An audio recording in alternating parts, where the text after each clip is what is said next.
नमस्कार, मैं डॉक्टर रजनीश कुमार आप सभी का एक बार फिर से हार्दिक स्वागत करता हूं। आज की वीडियो लेक्चर में हम चर्चा करेंगे यूजीसी नेट यूनिट 3 के अंतर्गत पाश्चात्य काव्य शास्त्र पर आधारित कुछ प्रश्नों के ऊपर। और इन प्रश्नों का जो हमने पैटर्न बनाया हुआ है वो पिछले साल के क्वेश्चन पेपर पर आधारित है। तो मैं उम्मीद करूंगा कि अंत तक इस पूरे प्रैक्टिस सेट को आप देखेंगे और देखने के बाद एक अनुमान लगाएंगे कि आगे की परीक्षा में इस तरीके के सवाल पूछे जा सकते हैं। तो चलते हैं, हम बात करते हैं क्वेश्चन के ऊपर। पहला प्रश्न है कि ग्रीक दार्शनिक एवं विचारक प्लेटो ने अपने किस पुस्तक में काव्य को मूल प्रत्यय के अनुकरण का अनुकरण कहा है? ऑप्शन दिया गया है रिपब्लिक, लॉज, रिटोरिक, पोएटिका। तो चार ऑप्शन दिए गए हैं, इन चारों में से आपको बताना है कि प्लेटो ने अपने किस पुस्तक में काव्य को मूल प्रत्यय के अनुकरण का अनुकरण कहा है। यानी कि आप देख रहे हैं कि प्लेटो के अनुकरण सिद्धांत से रिलेटेड यहाँ पर सवाल पूछा गया है। तो इसका जो सही जवाब है ऑप्शन पहला है कि रिपब्लिक में प्लेटो ने इस बात को कहा कि काव्य को मूल प्रत्यय के अनुकरण का अनुकरण कहा जा सकता है। तो इसका जो सही जवाब हो गया ऑप्शन पहला। यहाँ पर देख रहे हैं कि जो ऑप्शन दिए गए हैं रिपब्लिक के अलावा उसमें लॉज, रिटोरिक, पोएटिका, तो ऊपर के दो रचनाएं तो प्लेटो की हैं, ठीक है। लेकिन नीचे की दो रचनाएं आप देख रहे हैं कि ये सब अरस्तु द्वारा लिखी गई हैं। तो आगे जब भी सुमेलित से रिलेटेड क्वेश्चन आएंगे या फिर वन लाइनर प्रश्न आएंगे कि कौन किसकी रचना है, तो निश्चित तौर पर इस प्रश्न के बहाने आप प्लेटो की कौन कौन सी रचनाएं हैं और अरस्तु की कौन कौन सी रचनाएं हैं जरूर अपने ध्यान में रख लेंगे। बाकी इस प्रश्न का जो सही जवाब था उसको आपने समझ लिया होगा। आगे बात करते हैं, अगला जो प्रश्न है पूछा गया कि जैसे बढ़ई महान शिल्पी ईश्वर के द्वारा निर्मित मूल बिंब का अनुकरण करके पलंग बनाता है, चित्रकार इस पलंग का अनुकरण कर चित्र बनाता है, साहित्यकार भी उसी बढ़ई द्वारा बनाए गए अनुकरण को अपनी रचनाओं का विषय बनाता है। उपरोक्त कथन किसका है? ऑप्शन दिया गया है सुकरात, प्लेटो, अरस्तु और लोनजाइनस। तो यहाँ पर आप देख रहे हैं कि बढ़ई का नाम दिया गया, फिर इसके बाद चित्रकार का नाम दिया गया है, फिर साहित्यकार का नाम दिया गया है और सभी के केंद्र में है अनुकरण। तो इस तरीके की शब्दावली अगर आप प्रश्न में देखेंगे तो आपके मन मस्तिष्क में किस पाश्चात्य काव्य शास्त्री का नाम आना चाहिए इस प्रश्न के बहाने आप समझ जाएंगे। तो इसका जो सही जवाब है यहाँ पर ऑप्शन दूसरा है प्लेटो, जिन्होंने कहा कि मूल प्रत्यय का अनुकरण ही अनुकरण है काव्य या फिर कला। तो यहाँ पर उन्होंने उदाहरण दिया है कि जैसे बढ़ई जो भी काम करता है वो मूल बिंब का अनुकरण करके पलंग बनाता है, इसी तरीके से चित्रकार उस पलंग का अनुकरण करते हुए चित्र बनाता है और साहित्यकार और बढ़ई द्वारा बनाए गए अनुकरण को वैसे ही साहित्यकार भी क्या है अपनी रचनाओं में अनुकरण को केंद्र में रखता है, ऐसा मानना था प्लेटो का। तो इसका सही जवाब हो गया यहाँ पर प्लेटो। अगला प्रश्न है कि कला और काव्य सत्य से तिहरी दूरी पर होते हैं, यह कथन किसका है? कला और काव्य सत्य से तिहरी तीसरी दूरी पर होते हैं, यह कथन किसका है? ऑप्शन दिया गया है सुकरात, प्लेटो, अरस्तु और लोनजाइनस। तो आपके दिमाग में आना शुरू कर दिया होगा कि अनुकरण का अनुकरण अगर कहा जा रहा है यहाँ पर, तो यहाँ पर आपके दिमाग में तुरंत आना चाहिए कि ये कथन है प्लेटो का, ठीक है।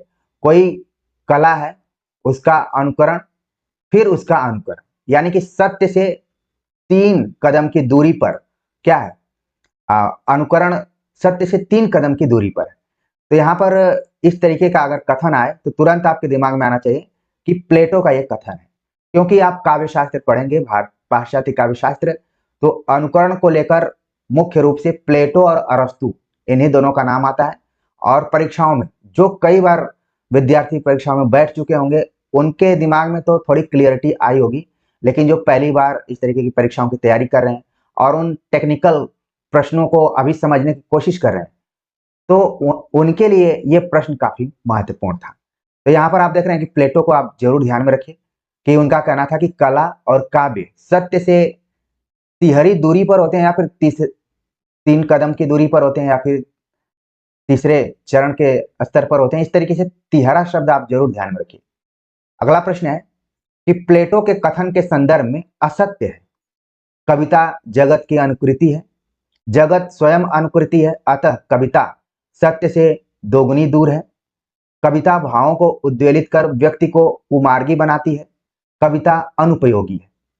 तो प्लेटो का कौन सा कथन है जो कि असत्य है, हमें यहाँ पर बताना है। तो जैसा कि मैं बार बार आप सभी से कह रहा हूं कि प्लेटो का मानना था कि कविता जगत की अनुकृति है, जगत स्वयं अनुकृति है, अतः कविता सत्य से दोगुनी नहीं बल्कि 3 गुनी दूरी पर है। ये आपको यहाँ पर ध्यान में रखना है। ठीक, तो इस तरीके से ये कथन क्या हो रहा है, गलत हो रहा है। प्लेटो का यह भी मानना था कि कविता भावों को उद्वेलित कर व्यक्ति को कुमार्गी बनाती है।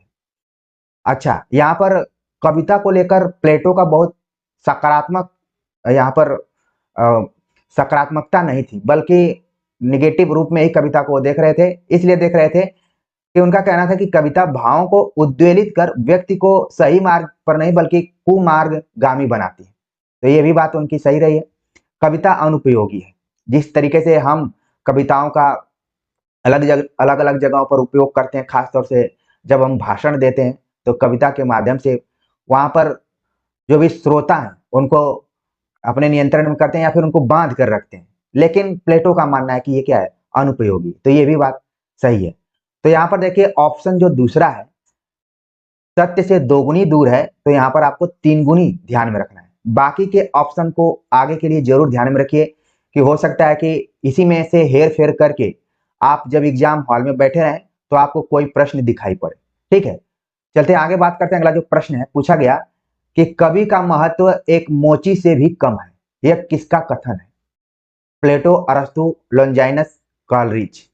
तो कहा गया कि कवि और कविता को लेकर प्लेटो के विचार बहुत सकारात्मक नहीं रहे। तो इसका सही जवाब यहाँ पर पहला ऑप्शन हो गया। प्लेटो का मानना था कि कवि का महत्व एक मोची से भी कम है। मोची आपके दिमाग में आ गया होगा, एक कविता भी है मोची राम।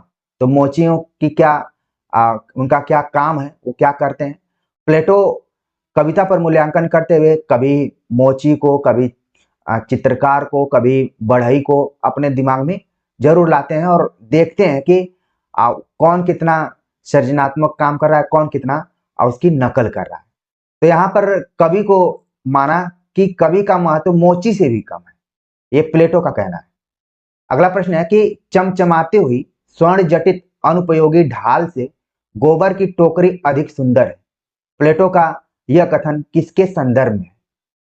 यहां पर देखिए कथन को आपको ध्यान में रखना है कि चमचमाती हुई स्वर्ण जटित अनुपयोगी ढाल से गोबर की टोकरी अधिक सुंदर है, किसके संदर्भ में बात प्लेटो ने कही है? ऑप्शन दिया गया आनंद, सौंदर्य, रस, अलंकार।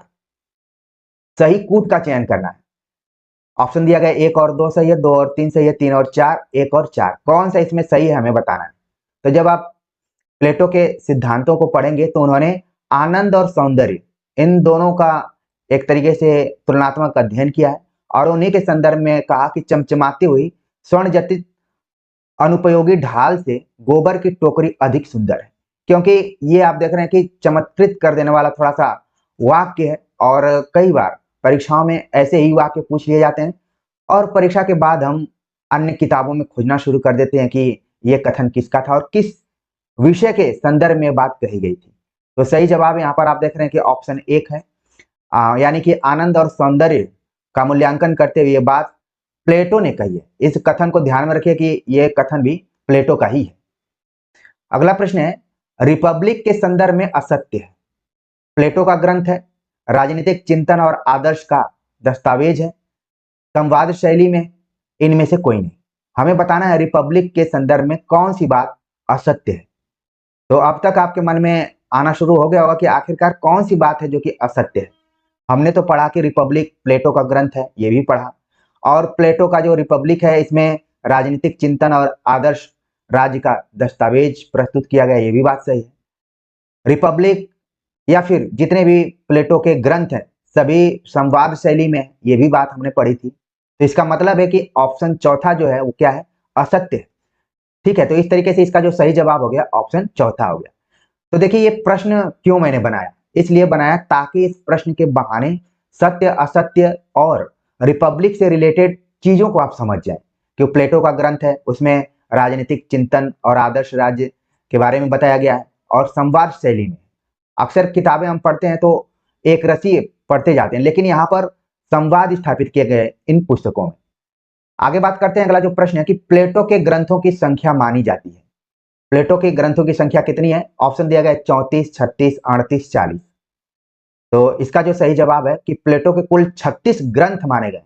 हालांकि हमने अभी रिपब्लिक और लॉज के बारे में ऊपर बताया, लेकिन इस तरीके से प्लेटो के लगभग 36 ग्रंथ पाए जाते हैं। तो संभावना बनती है कि आगे एग्जाम में हो सकता है कि 3-4 रचनाएं पूछने के बाद पूछ लिया जाए कि कौन सी रचना प्लेटो की है और कौन सी नहीं है। खैर, तथ्यात्मक रूप में जरूर ध्यान में रखिए कि जिस तरीके से नाट्य शास्त्र में कुल 36 अध्याय हैं, उसी तरीके से प्लेटो, जो कि पाश्चात्य काव्य शास्त्र का एकदम से शुरुआती आचार्य या फिर विद्वान माना जा सकता है, उनके भी संबंध 36 से है। कैसे मैं को रिलेट कर रहा हूं भारतीय काव्य शास्त्र को और पाश्चात्य काव्य शास्त्र को, ऐसे ही पढ़ते जाना। तो इसका जो सही जवाब हो गया ऑप्शन दूसरा। अगला प्रश्न है, अरस्तु का अनुकरण सिद्धांत एक स्तर पर प्लेटो के अनुकरण सिद्धांत की प्रतिक्रिया है, दूसरे स्तर पर उसका विकास भी।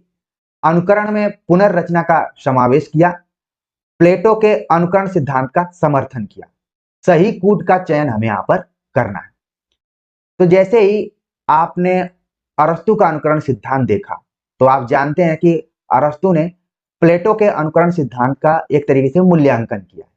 तो इसमें प्लेटो के अनुकरण सिद्धांत की प्रतिक्रिया के तौर पर ही इस सिद्धांत को उन्होंने दिया। नहीं तो एक व्यक्ति अनुकरण का सिद्धांत दे चुका था, लेकिन बाद में अरस्तु आए, उन्होंने भी अनुकरण का सिद्धांत दिया, ट्रेजेडी का सिद्धांत दिया, इसके बाद विरेचन का सिद्धांत दिया। अनुकरण के अरस्तु के 3 सिद्धांत प्रसिद्ध हैं और आपके सिलेबस में भी लगे हुए। तो पहला ऑप्शन यहाँ पर देख रहे हैं आप, सही है। दूसरे स्तर पर आप किसी की अगर प्रतिक्रिया करते हैं, किसी सिद्धांत का मूल्यांकन करते हैं, तो कहीं ना कहीं उस सिद्धांत के विकास के पक्ष को भी ध्यान में रखते हैं। तो ये भी यहाँ पर बात सही हो गई। अरस्तु ने कहा कि अनुकरण पुनर्रचना, यानी कि वो सिर्फ नकल नहीं है, बल्कि एक तरीके से इसमें सृजनात्मकता भी है, तो उसका समावेश किया, ये भी बात सही है। और यहाँ पर कहा गया कि प्लेटो के अनुकरण सिद्धांत का समर्थन किया, ये बात क्या हो गई यहाँ पर? गलत हो गई। तो जो सही कूट है यहाँ पर कि 1, 2 और 3 क्या है? सही है। सही जवाब हो गया ऑप्शन तीसरा। तो देखिए यहाँ पर भले आप अनुकरण का सिद्धांत, जो अरस्तु का अनुकरण सिद्धांत है, उसको गंभीरता से नहीं पढ़े होंगे, तो भी इस प्रश्न के माध्यम से आप न चाहते हुए भी अरस्तु के विचार समझ गए होंगे कि अनुकरण के बारे में क्या है। एक तो उन्होंने अनुकरण सिद्धांत प्लेटो की प्रतिक्रिया में दिया, उसके आलोचना के साथ साथ उन्होंने उस सिद्धांत में विकास भी किया, और साथ में अनुकरण को हुबहू नकल नहीं कहा, बल्कि पुनर्रचना के रूप में देखा। समर्थन नहीं किया, बल्कि उसका क्या किया है? खंडन किया है। ठीक है, तो इस तरीके से इसका सही जवाब हो गया ऑप्शन तीसरा। अगला प्रश्न है कि अनुकरण हुबहू नकल नहीं है, बल्कि पुनः प्रस्तुतिकरण है, जिसमें पुनर्रचना भी शामिल होती है। उपरोक्त कथन किसका है? प्लेटो, अरस्तु, लॉन्जाइनस, कॉलरिज। जैसे हम कई बार आर्टिकल लिखते हैं, कई बार हम क्वेश्चन भी बनाते हैं, तो विषय वस्तु तो वही होती है, लेकिन उसमें पुनः प्रस्तुतिकरण होता है। जैसे आप देखेंगे राम काव्य को ध्यान में रखते हुए, राम काव्य पे अनेक कवि अपनी कविताएं लिखे, जिसमें आप देखेंगे कि वाल्मीकि रामायण, तुलसी रामायण, इसके बाद केशवदास, फिर कृतवास रामायण, फिर इसके बाद निराला का रामायण। तो राम ही केंद्र में रहे, लेकिन सबकी प्रस्तुति क्या रही?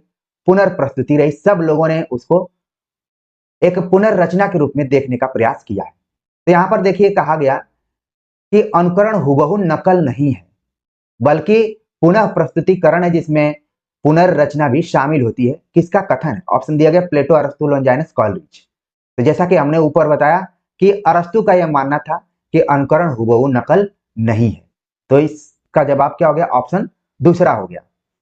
अगला प्रश्न है, सादृश्य विधान अथवा मूल का पुनरुत्पादन सांकेतिक उल्लेखन नहीं है, यह कथन किसका है? प्रोफेसर बूचर, प्रोफेसर गिलबर्ट मरे, याट्स, स्कॉट जेम्स। तो यहां पर आप देख रहे हैं कि ये जो कथन है, ये अरस्तु के अनुकरण सिद्धांत की समीक्षा करते हुए ये बातें कही गई। ठीक है, और आपने देखा होगा कि दिसंबर 2023 का जो एग्जाम हुआ था वहां पर इसी तरीके से एक कथन पूछा गया था।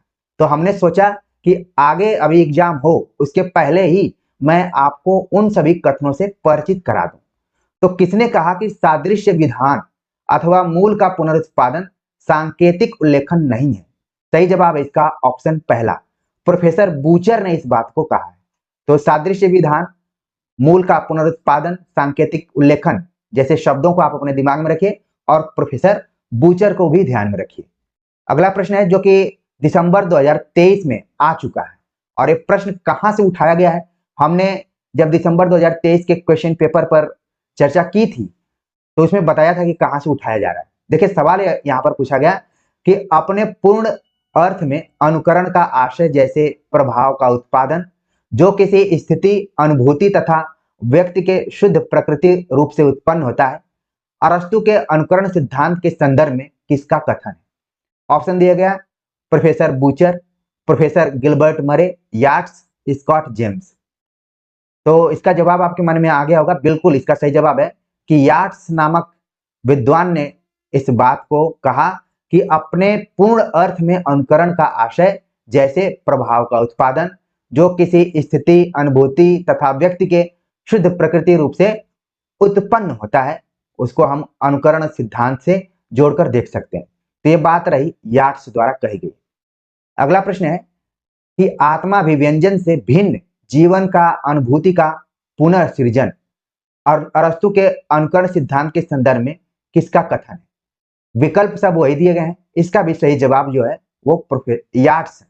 ठीक है, याट्स ने बैक टू बैक दो कथन अनुकरण के सिद्धांत का मूल्यांकन करते हुए, खासतौर से अरस्तु के अनुकरण सिद्धांत की समीक्षा करते हुए ये बातें कही हुई हैं कि आत्मव्यंजना से भिन्न जीवन का, अनुभूति का, जीवन की अनुभूति का पुनः सृजन करना क्या है? अनुकरण। ठीक है, तो याट्स का ये कथन है। अगला प्रश्न है अरस्तु के काव्य शास्त्र में अनुकरण से अभिप्राय है साहित्य में जीवन का वस्तुपरक अंकन जिसे हम अपनी भाषा में जीवन का कल्पनात्मक पुनर्निर्माण कह सकते हैं।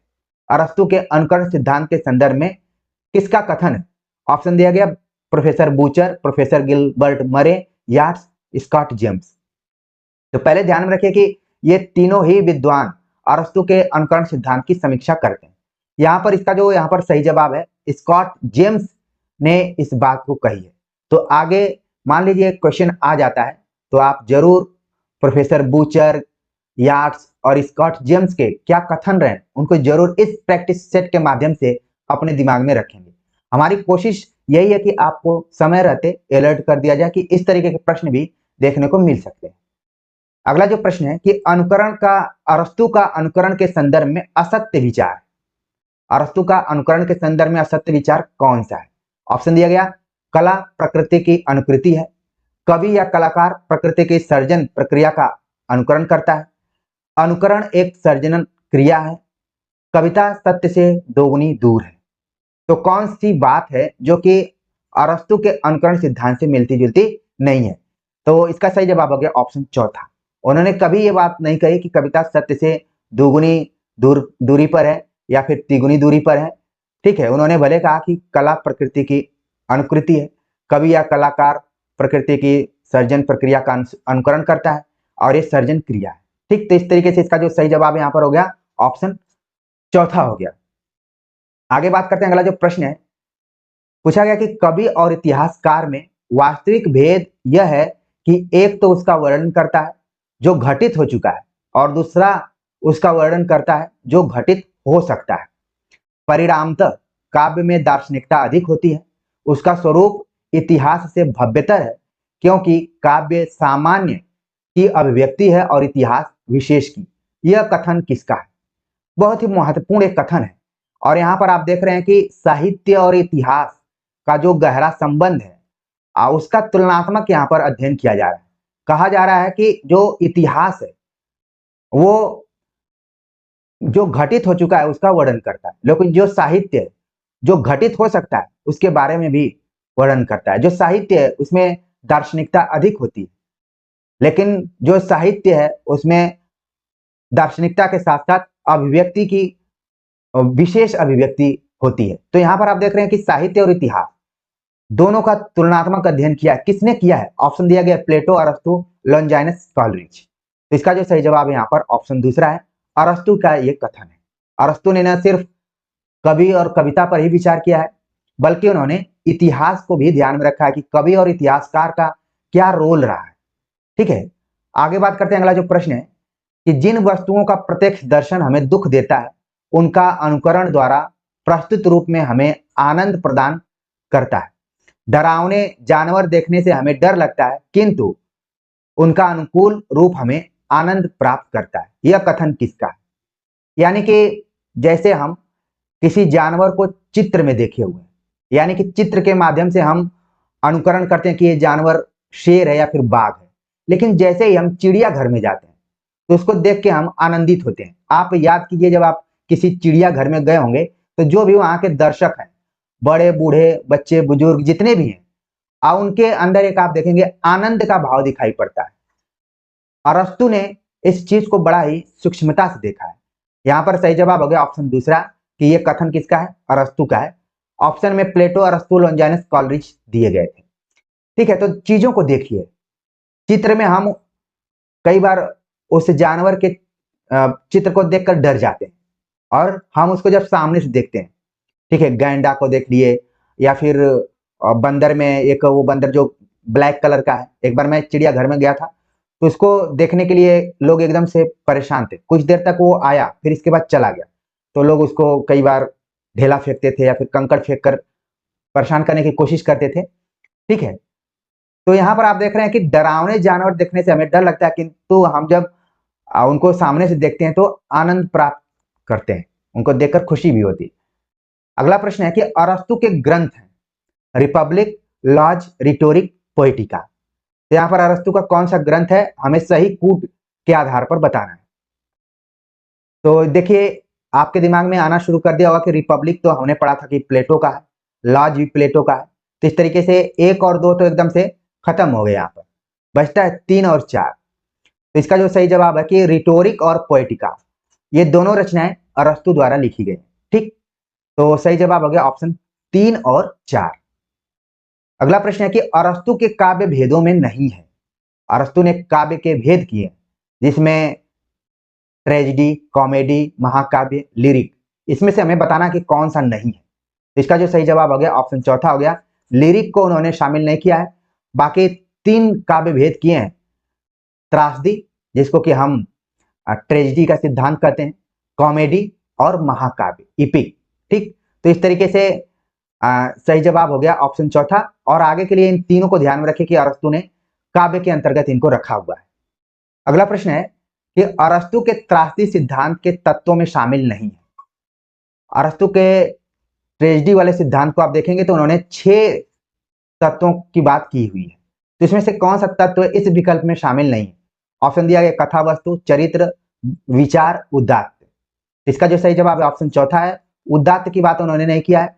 कथा वस्तु, चरित्र और विचार, इसमें से 3 है, और 3 हमने पाश्चात्य काव्य शास्त्र पढ़ाते हुए विस्तार से बताया हुआ है। उसका लिंक मैं नीचे डाल दूंगा। जून 2024 या फिर आगे की परीक्षा के दृष्टिकोण से मैं इस प्रैक्टिस सेट को जरूर करा रहा हूं, लेकिन इसके पहले भी हमने पाश्चात्य काव्य शास्त्र पर विधिवत तरीके से पढ़ा है।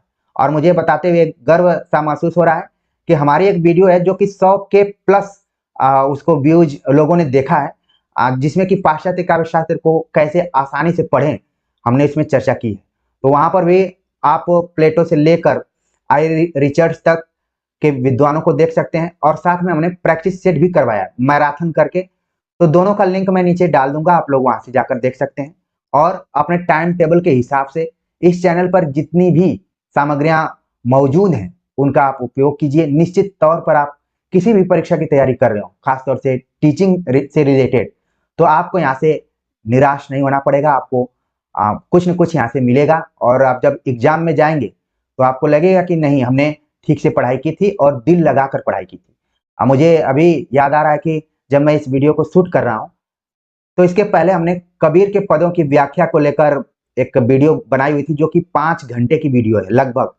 तो कई बार विद्यार्थी 5 को देखते ही घबरा से जाते हैं कि अब मैं क्या करूं, अब तो मैं लूट जाऊंगा। लेकिन हमको एक विद्यार्थी ने मैसेज किया, कमेंट किया कि सर 10 बजे सुबह से शुरू किया और उसको देख लिया हूं, लगभग 1:30 बजे तक मैंने कंप्लीट देख लिया है। तो ये दृढ़ संकल्पिता होनी चाहिए आपके अंदर। कोई चीज यहाँ पर अपलोड की जा रही है, बताई जा रही है, तो उसका दृष्टिकोण व्यूज पाना नहीं है, बल्कि आपको व्यू देना है। आप अगर 5 घंटे सकारात्मक रूप से दिए तो कम से कम कबीर के पदों को आप आराम से समझ गए, उससे रिलेटेड किसी भी तरीके का प्रश्न आएगा तो आप कर लेंगे। तो इसलिए प्रिय विद्यार्थियों, आप सभी को घबराना बिल्कुल नहीं है। ये मानकर चलना है कि जो कुछ यहाँ पर चीजें बताई जा रही हैं वो आपके लिए ही हैं, आपके लिए ही महत्वपूर्ण है। और मैं तो कई बार कहता हूं कि मेरी वाणी का जो आपके साथ साथ बना हुआ है वही काफी है। ये जो इस तरीके की वाणी है, एक तरीके से इसको आप मानकर चलिए कि बहुत लक की बात है कि हम एक दूसरे से चर्चा कर रहे हैं। ठीक है, तो आप ये मानकर चलिए कि आपका जो भी यहाँ पर समय व्यतीत हो रहा है, आने वाले समय में वो आपके सफलता के रूप में दिखाई पड़ेगा। तो ज्यादा हम बात नहीं करेंगे, आगे हम नए टॉपिक के साथ उपस्थित होते हैं। तब तक के लिए नमस्कार।